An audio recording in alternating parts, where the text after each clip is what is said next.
what's going on, guys? It's your boy Kaale, Cloud the Wanderer, and I have the lovely guest. Her name is Alexandria Blankenship. She's an IFBB Pro Women's Physique competitor, and she's gonna tell her story how she got into fitness.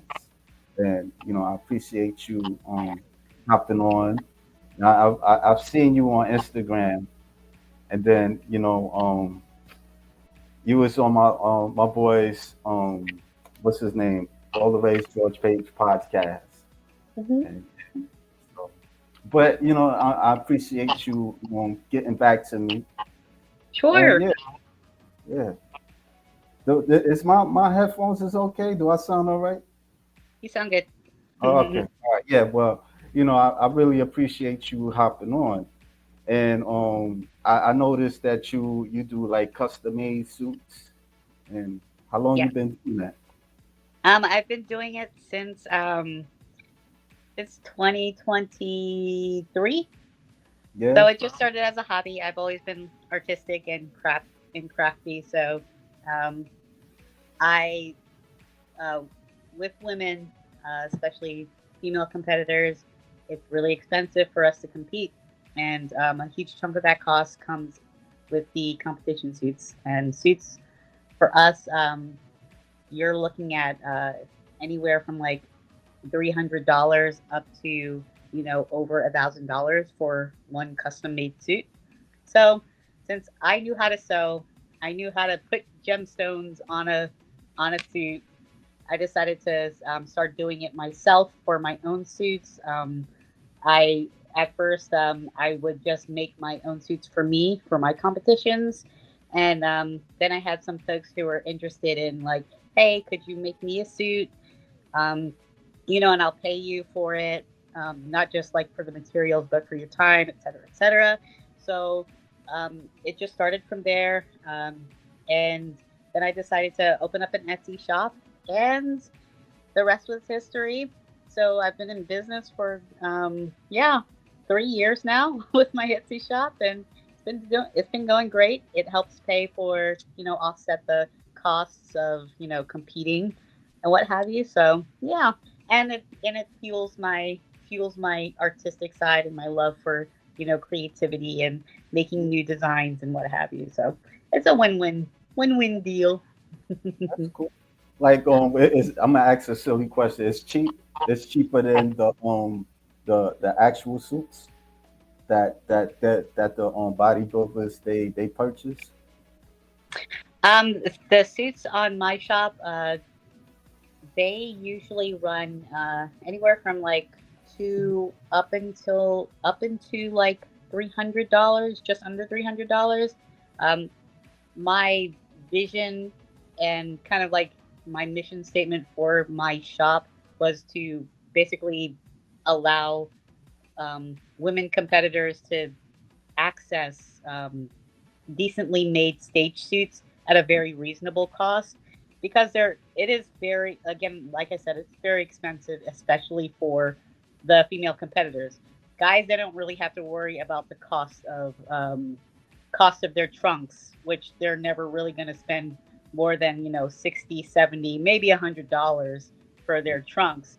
They don't have to worry about things like hair and makeup and all that other stuff Yeah. that the female competitors will definitely, definitely have to pay for every time they step on stage.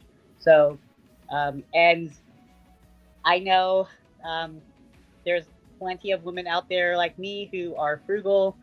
They're not trying to blow, so much money every single time that they want to, participate in their hobby, which is bodybuilding. So, I figured this was a great way to give other female competitors an opportunity to just, to still participate in the sport, have a well, decently made suit, and not not give away an arm and a leg just to Yeah. buy one suit. So Yeah. I heard from what people tell me, it costs like it sounds like rent money.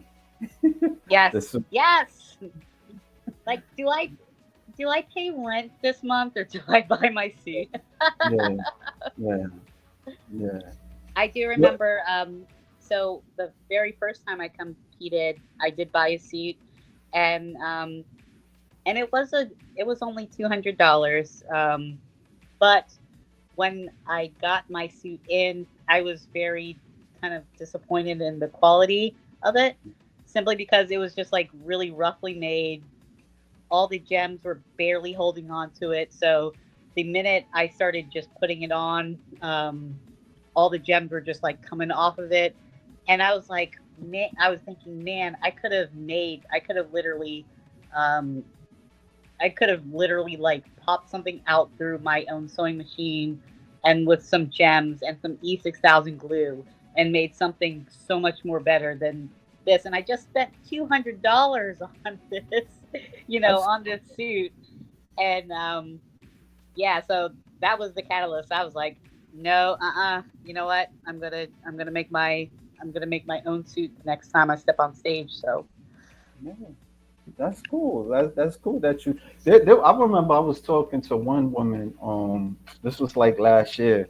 She's a OCB competitor, and she kind of um made her own suits and stuff like that. So that's awesome. yeah, she told me it was cheap. It's cheaper that way. She ain't Yes. gotta purchase suits and all that stuff. But yeah, yeah, Yeah. I mean, aside from the time, your own personal time that you spend, you might spend maybe about $50 total in the all the materials, the cost of materials, everything from yeah, the fabric, all of the notions, the chains that you have to put on it. Um, and yeah, so it's just like a fraction of the cost. As long as you can work a sewing machine and you've got, a steady hand and you're okay with some glue and some gems and you yeah. have some time on your hands to sit there and like, put some gems on a suit and you know how to sew and follow a sewing pattern, you're pretty golden. I Yeah. mean, At what age learned how to sew? I've known how to sew ever since I was a kid. I'm Yeah, I'm of the generation where sewing was one of the high school classes. yeah, I think it was a home economics, so sewing was a part of that. So you had to learn how to sew back in my high school. yeah. I never had home economics. I mean, like, I went to a trade school, but I kind of messed up. It was like it was called Transit Tech, and they would used to work on the trains and do like electronics and all that type of stuff. Oh, that's But cool. yeah, but I was acting like a fool and stuff. So I kept cutting classes, and Mm, that's another story. Somewhere down the line. they're all young and dumb. Yeah, yeah. But I mean, that's cool. Is that like your side job, or like what do you do to as a what's the word I'm looking for? My day job. Yeah, day job, a day Yeah. job. Yeah, so my shop is just a hobby, side hobby. I very much have a full-time job, Monday through Friday. I work with the government, and yeah. It's still, but it's coincidence. It's a consent. Is it consensual or like secretive or like when you say the government? um, yeah. Okay, so we won't go there. I won't go there No. with you. I won't go there with you. But I noticed that you're a bodybuilder and you caught my interest, especially on Instagram. And it was funny because I thought, when I seen you, I was like, is she Asian? Like, wow, she looked nice. Like, and then at Okay. first I was like, maybe she's Hispanic. And then you were saying that you're mixed black and Korean. I was like, oh, okay, that's cool. That's a good combination. Yeah, Yep. but yeah, you have a lovely physique, and I wanted to make that that reel I did with you and stuff because it caught my eye. It caught my eye. I'm not gonna lie. Thank I don't you. want to. I don't want to be sound kind of like fetishy, but But I noticed that you competed in the Tampa Pro, like the Masters. Yeah. Yes, that was my very, very first competition as an IFBB pro because I won my pro card, qualified for it last year. Um, over in Pittsburgh at the Team Collegiate Masters in 2024. So back then, July 2024. So I was in prep all the way up until just now, Right. and the Tampa Pro was the first out of three competitions that I did this year in my pro debut, and yeah, there was a lot of uh, some folks. Every once in a while, I would talk to already existing IFBB pros, and they would just kind of tell me, it's a whole nother ballpark. You, you you're gonna go from being a big fish in a pond, and you're gonna have to start from the bottom again and just be that tiny little fish in the sea with all the big dogs. And they were very accurate. It was a very humbling experience to go to the Tampa Pro and see these ladies in person. Like, you can see pictures all you want.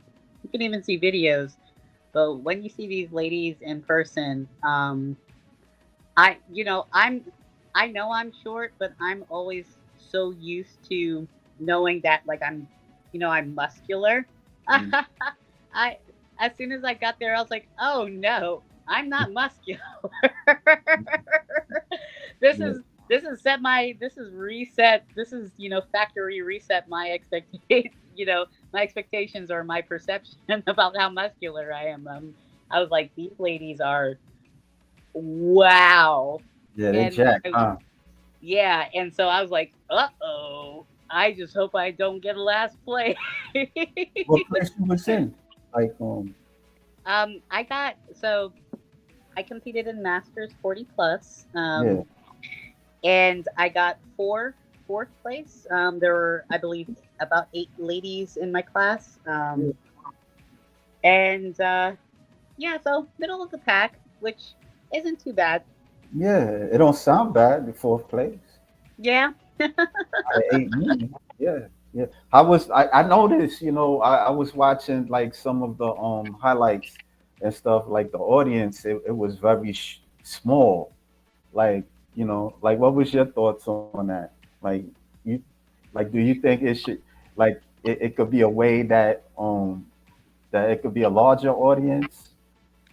So down in Tampa, hmm. Well, I wasn't paying attention too much of the audience.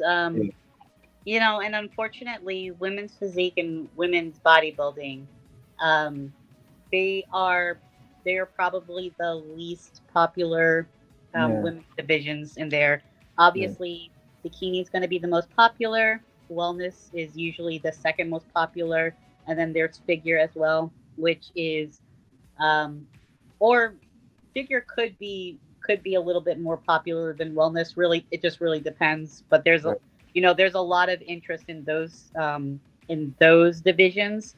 But Mm-hmm. unfortunately, the women's physique and the women's bodybuilding divisions, we're just kind of left as the sideshow, so to speak. We're not going to be drawing a whole lot of crowds, unfortunately, Yeah, because obviously, our look is not going to be drawing the most attention. But I will yeah, say, just in general, the amount of people, the amount of competitors, it was a pretty large amount of competitors here at the Tampa Pro, especially with the men's side. I heard that there were about 80 men's physique competitors alone, just yeah. in that division. So Wow. yeah, And you had like what? And you said it was like eight of you guys, 8 of you yeah, girls. there were eight ladies in the Masters 40 plus class. Oh, wow. Okay. Yeah. So yeah. Yeah. The funny part is, I went to the New York Pro. Like that was like my first show that I went to, and I was there late. I came late, and it was when I arrived, it was like the men's bodybuilding was on, and everybody was so excited about it, you know. And then when it was time for the women's like bikini, like a majority of people they left. Oh, wow. Yeah, and That's yeah, interesting. like yeah, and then when I went to the NPC what I went to the NPC Mr. Universe, they had the fit model and the wellness and bikini. It wasn't like a whole lot of people there like that, but I don't know. There's people that like it. There's people that don't like it. So especially the fit model that came, people not feeling it too much. They don't know what to make of it.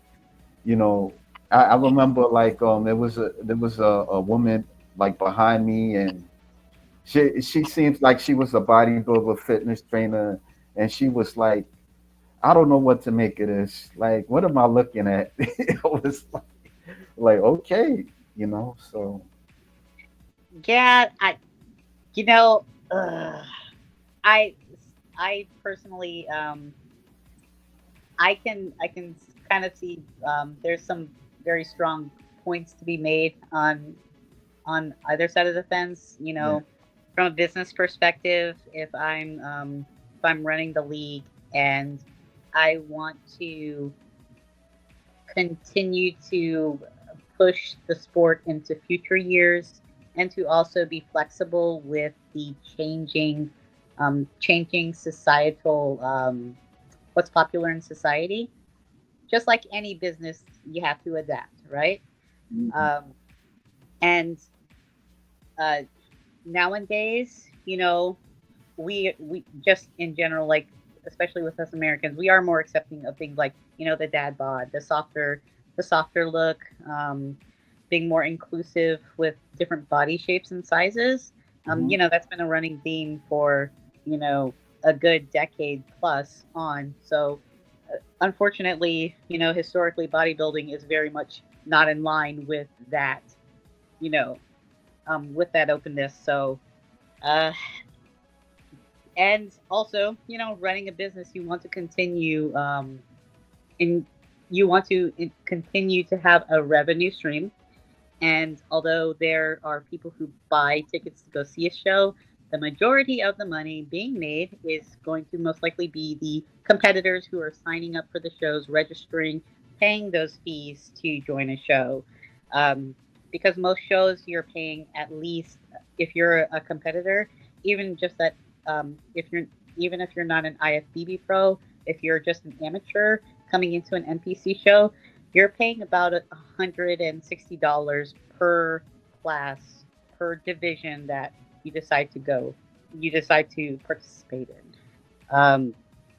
And at the pro level, depending on your show that you're going to, you're going to be paying, anywhere from 160, three hundred Just to come. dollars or more than $300, Oh, just to register and compete in the show, with yeah, the hopes of making, um, you know maybe getting one of those checks, maybe getting yeah, one of those checks. So, uh, you know, hey, you open up fitness model, and that just opens up a whole a new stream of ladies who they definitely don't have the same muscle tone, don't have the same level of muscle, but hey, it gives them an opportunity to participate, and it helps fuel the sport, keep it alive, keep money coming in. So I can't fault NPC or IFBB for yeah. for opening up more divisions because of that. It's the nature of the business. However, I'm thinking what everybody else is thinking who's not, part of the business, which is, the spirit of bodybuilding is, the main goal is that you are showcasing exceptional muscle mass. We're not, bodybuilders are not, the majority of what people look like, Yeah. for a reason. And so that kind of, I guess, the spirit of bodybuilding does not align with the spirit of inclusivity and trying to open it up for the average person to come in and participate in, you know. So, and you look at something like the fitness model. What are the criterias for it? Because it doesn't appear that muscle uh, muscle mass is a criteria. Is it? I guess how hard can a girl diet? Is that the criteria? I don't know.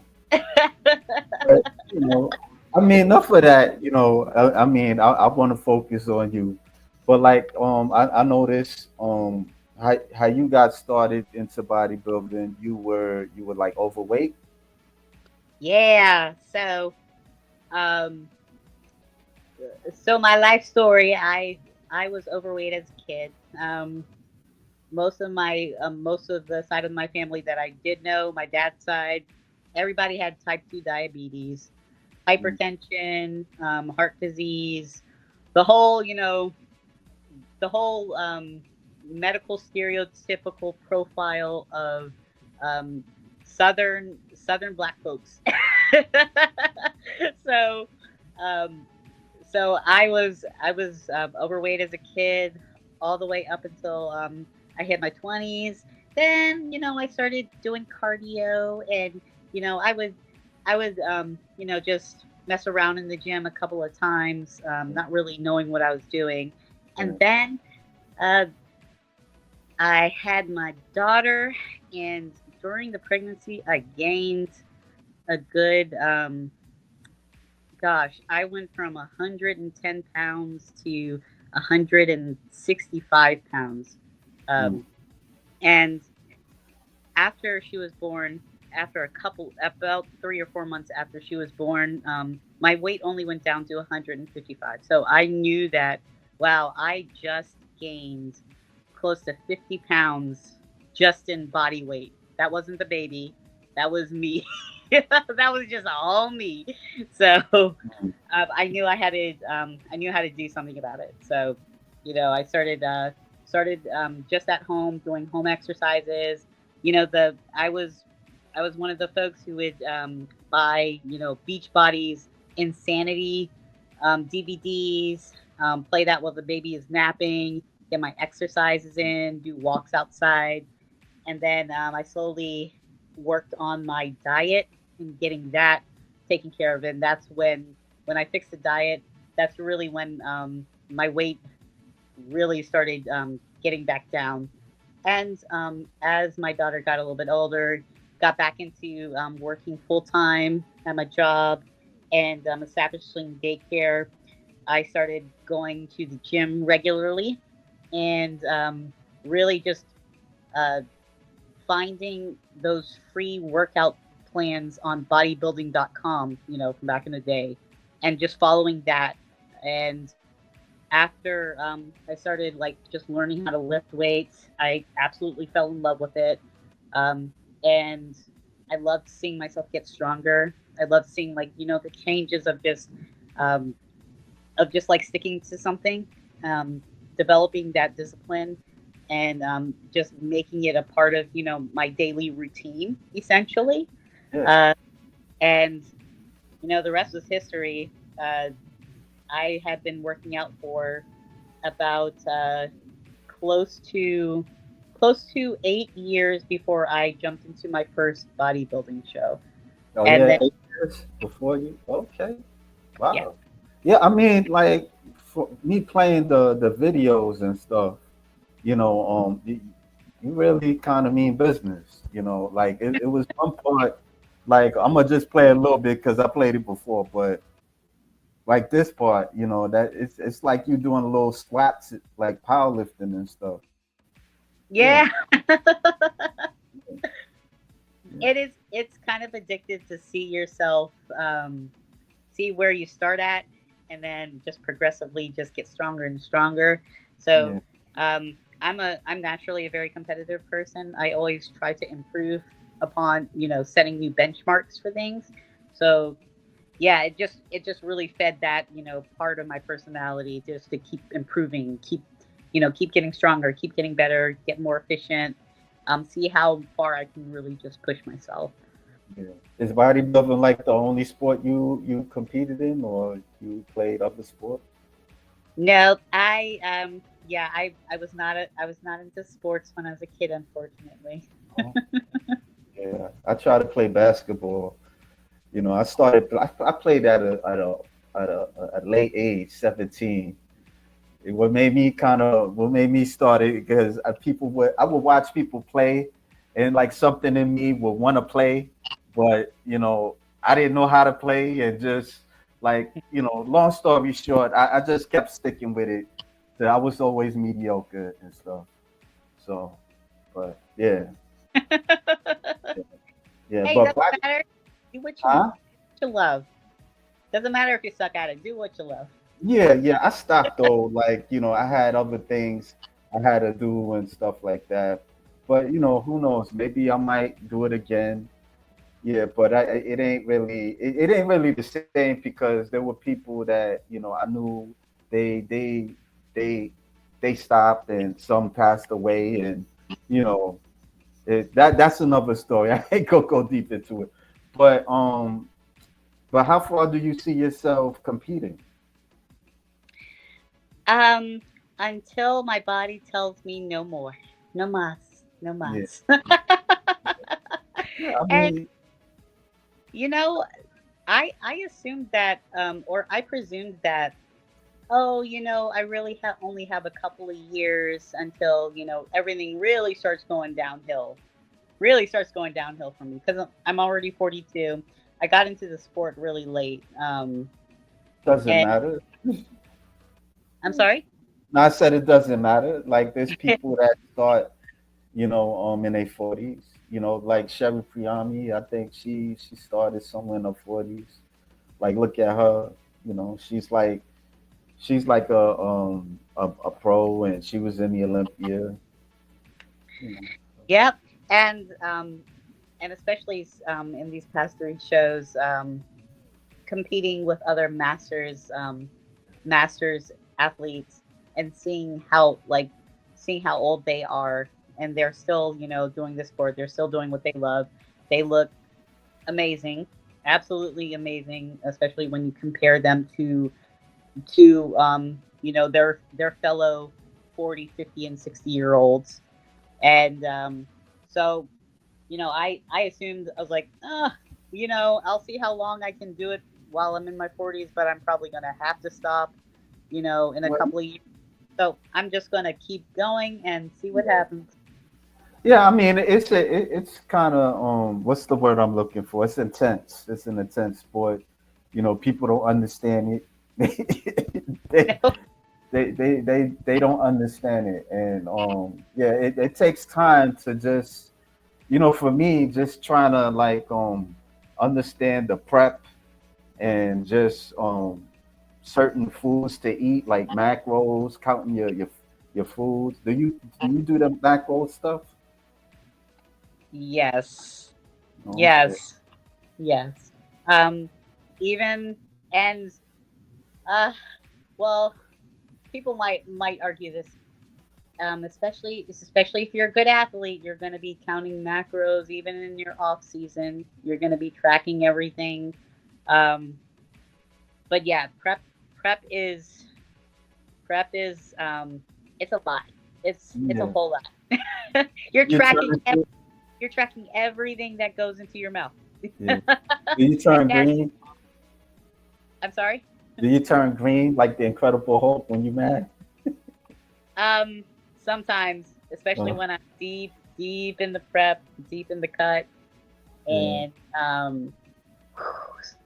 I hanger just pops on you just at random times. You're hungry, but you can't wait. Like you can't eat right now because you have to Yeah. wait until a certain time to eat. And yeah, you just kind of revert to an overly emotional teenager or a middle schooler because your emotions are all over the place because you're hungry all the time.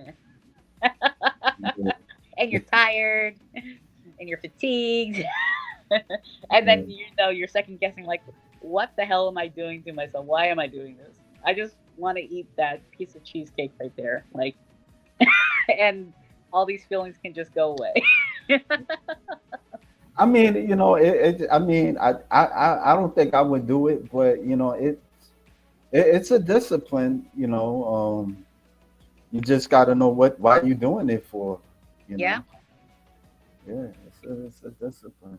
I'm gonna show you something real quick. I don't know if you're gonna like this comment, but balls deep. He wanted a flex for me, baby girl. If you don't have to do it, if you don't want to. All right, that's a damn. Okay, that's nice. Yeah. Maybe deep down, I wanted to, I wanted to see if you was gonna do it, but yeah. No, but I mean, personally, I think you have a nice physique. I like your quads and stick. I don't want to go too deep into it, but yeah, do actual muscle worship requests or something like that. But I could play some more videos because I do like do like your highlight workouts. How often? I mean, like how many how many hours do you work out? I try because I have a full-time job and I have a family and I run that shop on the side. I try to keep my time in the gym limited to tucking it under 2.5 hours, Mm, 5 to 6 times a week. yeah, Um, and that's more easier said than done. But normally in my off season, which I just entered into my off season now, so I get to kind of breathe a little bit for the next couple of months. But it's it's usually not an issue in my off season. But when I'm in prep, especially when you get to the down to the wire, you start adding the cardio in, and the cardio keeps ramping up and ramping up. I will have to do like two a days where I'm going into the gym at like 5 or 6 a.m. in the morning to get my cardio done for close to an hour before I run off to work, and then I come back after work and yeah, then do my do my lifting weights, and I'll try to tuck that under an hour and a half tops. But yeah, that gets a little hairy when you're getting down to the wire and prep. mm. What's your favorite workout? Um, Geez, I don't have I don't have a favorite workout. I will No, that's say the work the my favorite I guess my favorite muscle groups to work out is right. probably going to be my back and legs. Yeah, I can see it. I could definitely see that. Yeah, like, cause I was like, wow, she's thick. Like, okay, yeah.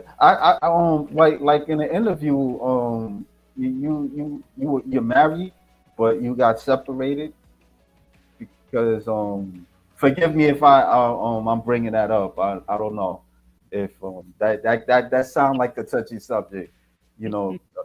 But you were saying that your husband didn't really understand you working out and stuff like that, and you know, Yeah, that was early on in when I started after after I started just really um after I'd gotten back in shape, yeah, when my daughter was still a little baby. She's 13 now. She's a raging teenager.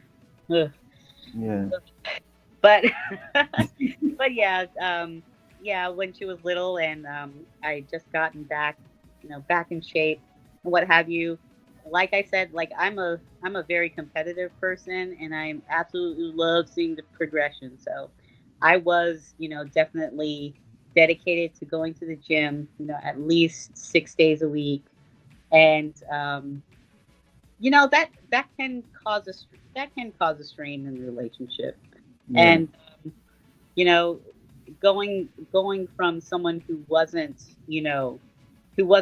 that fitness minded before in the relationship, switch over, and that's a permanent change from here on out. You know, Obviously, like, you can see how that can cause issues, especially if that person's not fitness minded either.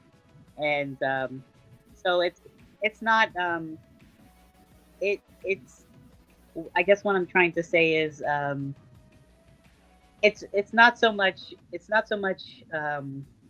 as something that I would see as like a knock on anybody who doesn't support, because it wasn't ever, like I said, expectation. You know yeah, what I mean? Like at the beginning. So yeah. yeah, it's just one of those factors in people's lives. They change, Right. and sometimes that doesn't mesh with the existing relationship setup.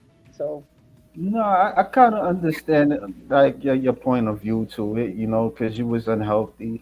I mean, there's times I see women like in the street, some of them, you know, they not like, of course they don't look like they work out, and you'd be like, wow, it would kind of look better if she did work out, you know. They don't even have to be like fat, overweight. They're skinny and stuff like that. You don't have to be like a super bodybuilder or jacked up or something like that. But just kind of get in shape. And you know, it's not easy. So I mean, it's not easy for people to just pick up a weight or just be encouraged to go to the gym. So yeah. But it's really cool that you kind of motivated yourself to go you know work out, and it took you to another level of being on stage. And yeah, so hold on, let me see. Anything is possible. Michelle Brent and Patty Corbett compete in their 60s. that's true. And Michelle Brent, I see her from time to time at my Gold's gym, Yeah, and she is amazing. She is amazing, and she was at the Tampa Pro too, um, and I believe she was battling. She had like a sciatica flare up during the competition, and so she was worried. She's like, I don't know if I'm going to be able to like hit my poses because this sciatica is just really kicking my butt right now. And I was like, oh man, that's such an unfortunate time to get a flare up, like while you're getting ready to, um, while the day before the show, you know. But she looks freaking amazing, and if yeah. you ever see her, Yeah, I seen her at the New York Pro. I seen her husband, but I didn't say anything to him because he was talking to people, and so I was like, I felt back. I don't know. I didn't really, I didn't have that connection with him, like to just be like, oh, let me talk to him. George probably did. If he was in the New York Pro.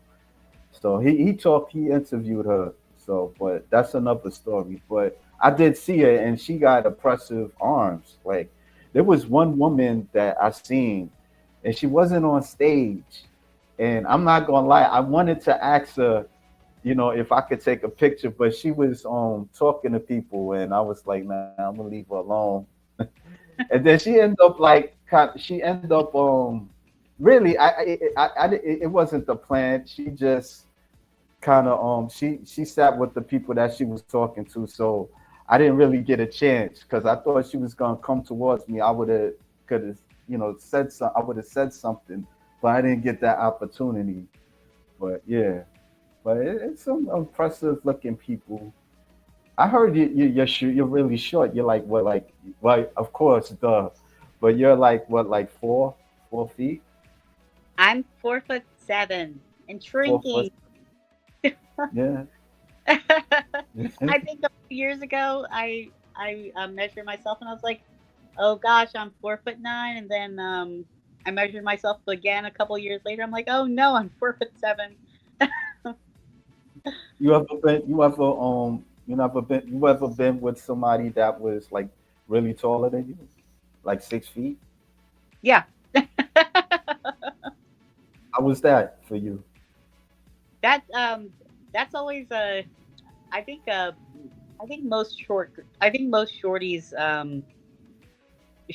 can relate that it's always the really tall guys that go after really short girls. Yeah, I mean, you guys are cute. Like this. You. Yeah, you know, yeah, you guys are cute. That's always been the that's always been the that's always been the type of guy who's approached me are going to be just really tall guys.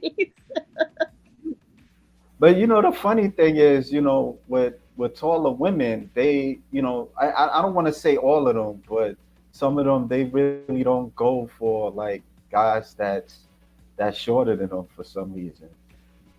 Like I watch like Pop the Balloon, and some of these girls they be wanting like a guy that's 6 feet.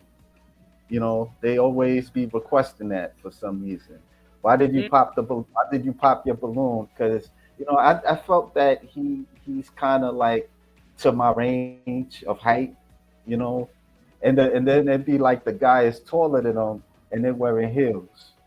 So that's crazy. That I'm one of those folks who believe that yeah, that's going to be very common that there's a lot of women out there who want they call, tall, dark, and handsome. So tall guy, very financially successful, um, and that want a provider and protector. So yeah, but height's one of them, and I do believe that there's there's some biological there's some biological pushes for us to want what we want. Just like how men, they normally like girls who are younger than Yeah. themselves, and Right. and that that immediately ties to when a woman is most fertile uh, at a certain age. So uh, I mean, I can't hate it because it's nature.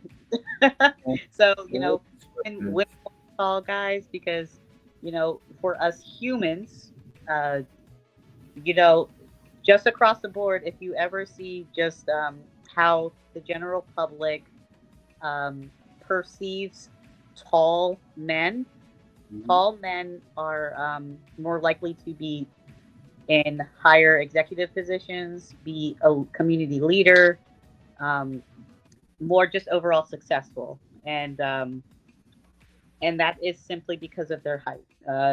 And I truly believe it goes back to, I guess, just our lizard brain thinking, ooh, taller person can, is better apt to, fighting and staving off threats and, killing their opponents and what have you.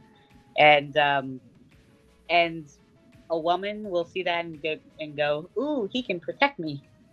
He's, he's gonna be a threat to other, potential, threats towards me. So he's gonna be better apt to protect me if he's, a tall dude. Yeah, I hear that a lot from the red pill. Like I don't know Yes, if you familiar with that. Yeah, yes. I hear that a lot. So yeah, but I mean but back to bodybuilding. Like how was like training for your first show when you was So an amateur?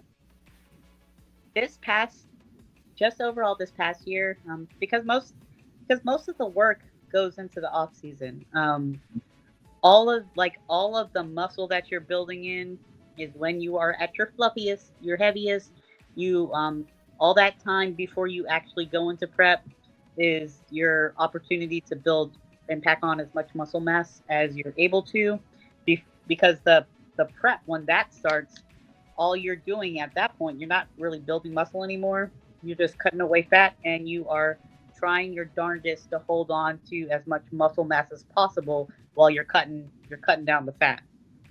Right. And so this past year, especially my bulking season, um, I I made some dietary changes. I've always been a petite person, and in my prior bulking phases, I never really ate a whole lot of carbs. I've never been like a carb heavy person. I've always my diet before I started really getting into bodybuilding has always been a low carb, mid fat, high protein, all like kind of almost like a keto diet, but still a little bit of carbs in there. And this past year in my bulking season, I had to change my mindset around, change my diet to where I was eating a lot of carbs, really low fat, high protein, and I really noticed a change. I really noticed a change with my performance and my lifting, and also I had always feared, getting too heavy. That's such a silly fear in the sport. It's like, oh, I'm gonna get too bulky, or I'm gonna get too big. But I got up to 135, almost 140 pounds at the height of my bulk, and I was lifting weights. I was breaking previous PRs that I had for some of my lifts, and wow, I was very impressed with how I looked at the height of my bulk, because I could definitely see that, even though I am so much more heavier than prior years, I still could see that muscle definition where, if I was that same weight a couple of years back, I would definitely be my body composition would have been much more worse off. So I kind of had an inkling like, okay, this cutting down is going to be good. We we as long as I can, hold on to the muscle, we're gonna definitely see some changes and improvements.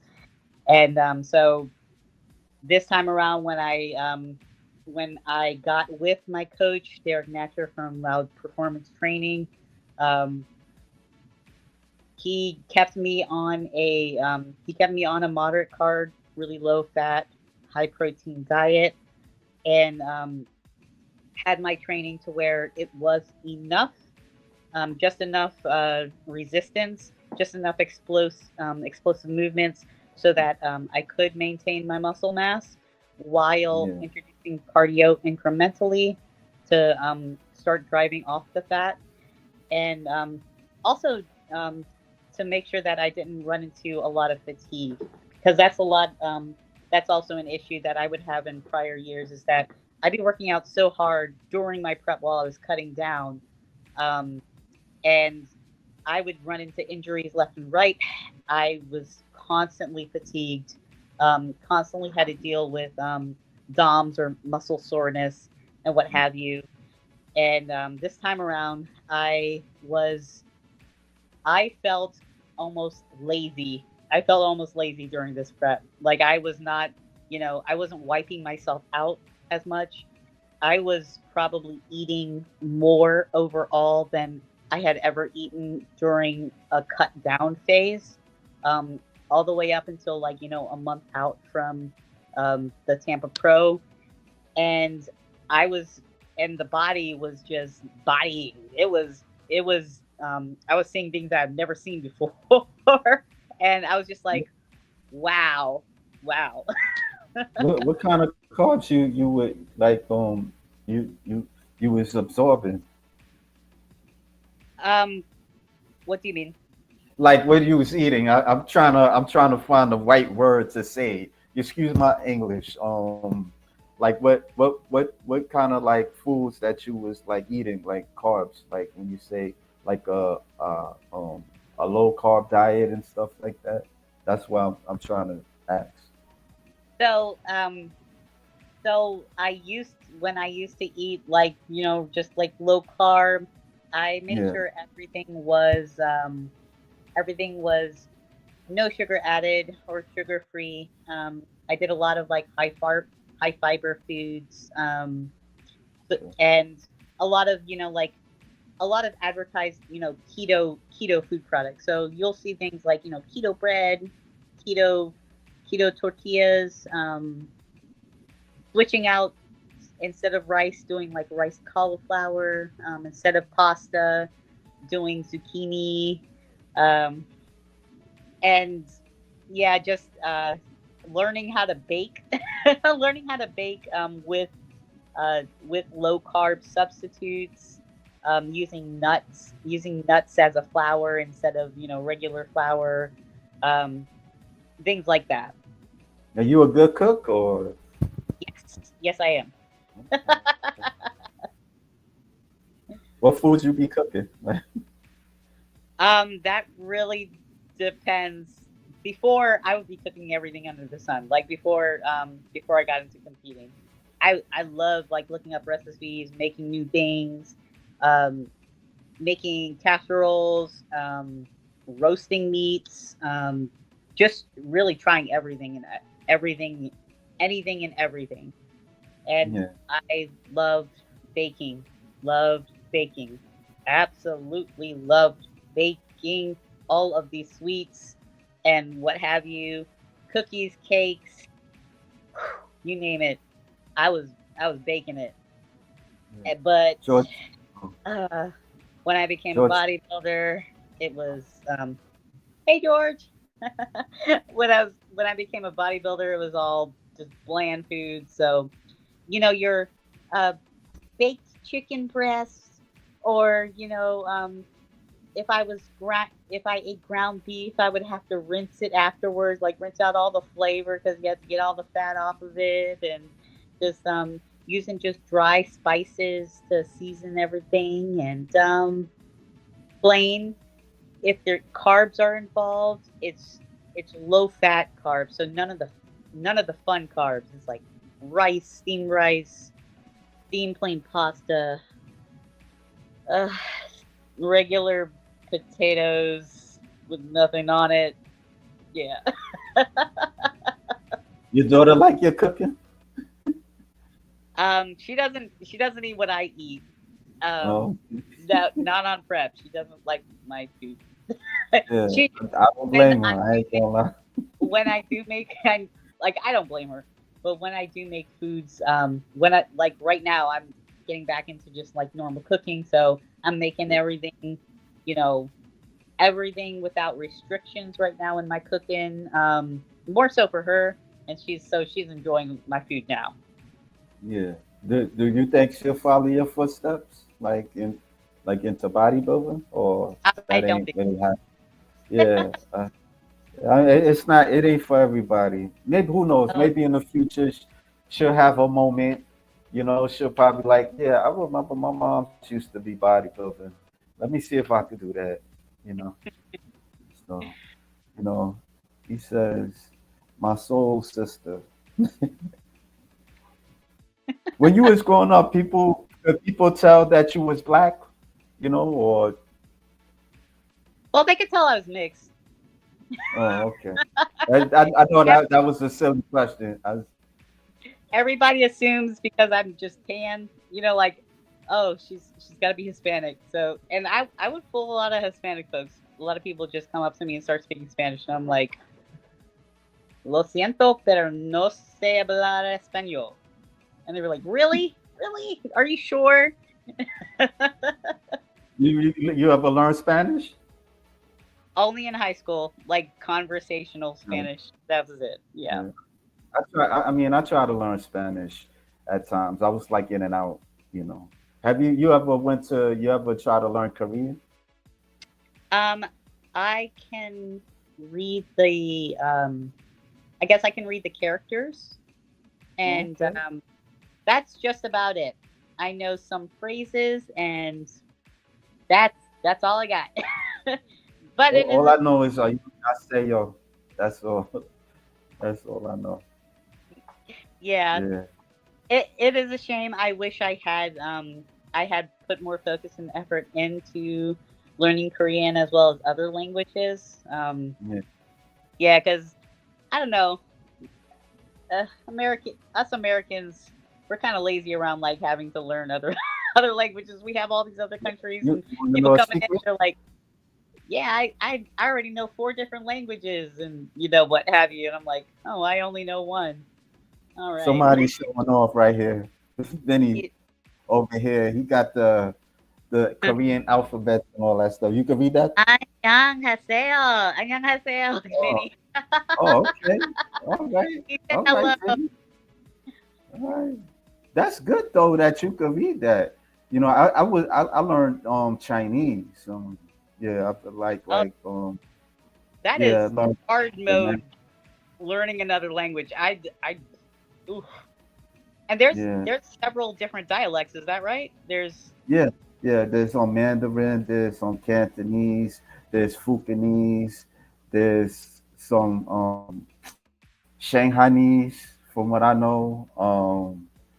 Yeah, yeah. I mean, it's a lot. I was learning Mandarin. I tried to learn Cantonese, but I lost it with the Cantonese. But I just focus on Mandarin, really. yeah. So yeah, I try to read like the newspaper a little bit and stuff like that. So, but I don't speak fluent. I'm not fluent. So I Hey, mean, I I'm I, still I learning that struggle. too. I I just look at struggle. I struggle with the English language. yeah. I just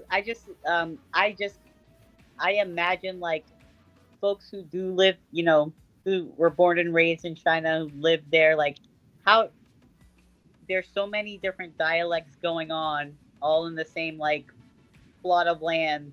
How I would be impressed for just a natural Chinese born person to like know all those different dialects in Chinese of Chinese because there's so many to learn, and they appear at least different enough to where from each other that you'd really have to actually put some concentrated effort to learn them all. So yeah. Well, I mean, at least you learned a little bit of Korean. Like it was like looking at the Korean alphabets. That's cool. Um, I'm from the South. I just learned basic English. Yeah, English was a tough language for me too. I ain't gonna lie, because of the vocabulary. Sometimes people like sometimes I have to like look at the dictionary a lot just to I'm serious, like just to understand, because you get stuck with the basic words, and then somebody throw some type of word, that unfamiliar word, is like, what is that, so I could understand like somebody that don't know English, that don't speak a lick of English, like really struggling with it. So yeah, and sometimes it don't make no sense neither. Like the pronunciations, because it's mixed with different things. It's mixed with German, Spanish, Latin, old Latin, and oh man. Uh, So, but let me but I'm gonna ask you this one more question. Like, what's your other plan for the future for the rest of the year in 2006 2026? Excuse me. So like I said before, I just finished my three shows of this year in my pro debut, and I'm probably going to be taking a good at least 9 months to build and recomp before I go back into prep again. So I'll probably be competing in late summer, early fall time of 2026. And Yeah. my personal goal, based on the judges' feedbacks from the shows that I was attending this year, is Right. to come back with more caps dealt, a wider back, um, wider lats, especially, and also to get get my front quads a little bit more defined, a little bit more filled out, so that Yeah. they can better just like better be symmetrical with both the top and the lower part of my body. And my personal goal, I told my coach, who I'll be working with again next year, I said, you know, uh, we're gunning for top three in each competition that I go to, and maybe one of those competitions will be first place. Who knows? But Well, you look like you could be in top three. I don't know. I'm not. I mean, you don't look nothing. Nothing doesn't look wrong with you. I don't know. I'm not a bodybuilder. I'm not a judge or nothing. But I don't know how people can just. Well, they study it. So yeah. So, but yeah. I mean I wish you good luck. I wish you could come to New yeah, York. New York Pro. Wouldn't mind I seeing you would get there. slaughtered at the New York Pro. Nah, don't say that. You think so? Why? Why would you say that?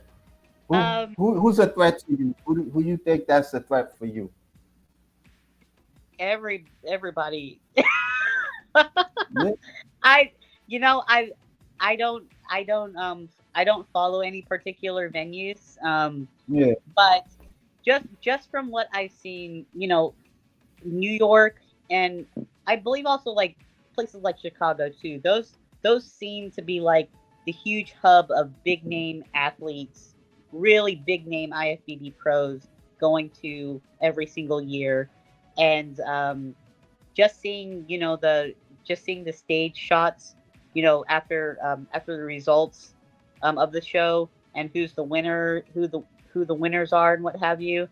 it- They are on a different level of IFBB Pro. They are just, whew, yeah. they are at a level I am most certainly not ready for. So Oh, maybe maybe in 2 years, maybe we can put a pin on that, for 2027 or something.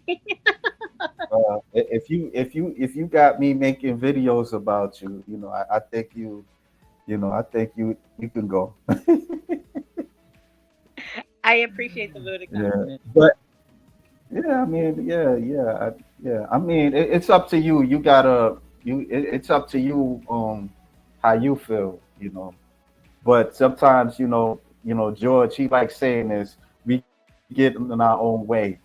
So, but I wish you the best. Let me read these comments because I know some of these guys. There is a new show in Mexico, and they might add women physique division to the Steve Carr show in Vegas next year. And so, Vinny, he says top gold masters. Oh, most definitely Natalia Cuejo. He says this year Pittsburgh Power Fest was a scary lineup. Omaha would be a good start, and Tupelo is good. You thinking about watching like the Rising Phoenix? Um, that's next weekend, right? Yeah, something like that. Yeah, yeah. Yeah, I think it's what is it, the 14th or the 15th? Yeah, I'm gonna try to check it out. I know a few ladies who were planning to go there from my show over in Pittsburgh. Yeah. He says yes. Well, I don't want to take too much of your time, but I appreciate you giving me the opportunity to talk with Oh, no problem, and thank you for interviewing me. you. Yeah. Looking forward to seeing you in the future. You will definitely catch me out 2026. I'm working All on it, and I'll come out better than ever. right. Well, good luck to you. All right. Yo. See you later. All right. All right. Bye. Bye.